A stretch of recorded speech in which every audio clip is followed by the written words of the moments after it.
Hey, it's Clay Trader. This will be a video chart on ticker symbol NAK. We will take a look at the 30-minute time frame. Real quick, what do I mean by 30-minute in case maybe you're new to charts? Instead of each one of these candlesticks here representing 1 day's worth of price action, which is what you would normally see, each one represents 30 minutes. So while this here may look like several days worth of time, it's actually just today's price action broken down into 30-minute time slices. I like to this time frame. I think that's a good job of telling the quote-unquote story of the price, and then makes mapping out levels of support and resistance a bit easier to see. I have done this analysis in the past, so that's where these green and red line annotations are coming from.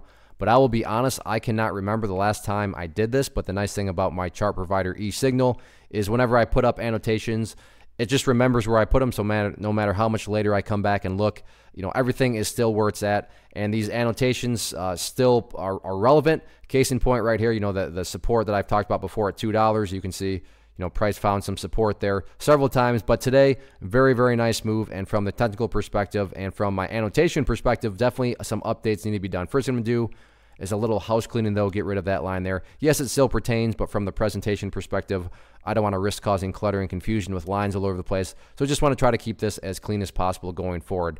The very first update, though, comes from a foundational principle in charting, which states when levels of resistance are broken and closed above, you want to see them act as support. So $2.10 is one of the newest areas of support going forward. Now, is it the must-hold level? No. I mean, ideally, if the price can stay above there, that would be a huge sign of power. But more so taking a step back and looking at the big picture of it all, that is where the purple line here comes into play, which is the famous 50-period simple moving average.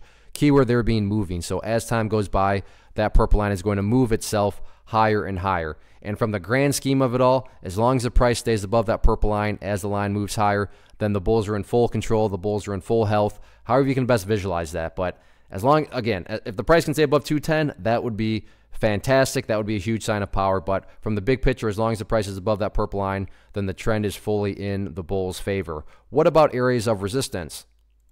For this, gonna scrunch up the chart here, and I realize things are gonna get harder to see, but this is always a good problem to have when you have to go back this far into a chart's history.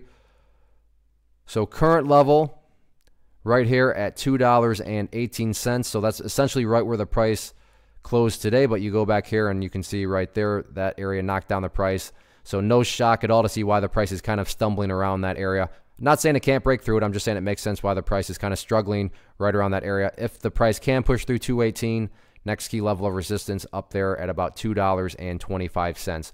All in all, though, very nice looking chart, and as long as the price keeps on building higher bases, things are going to continue to take care of themselves. Tomorrow should be pretty interesting.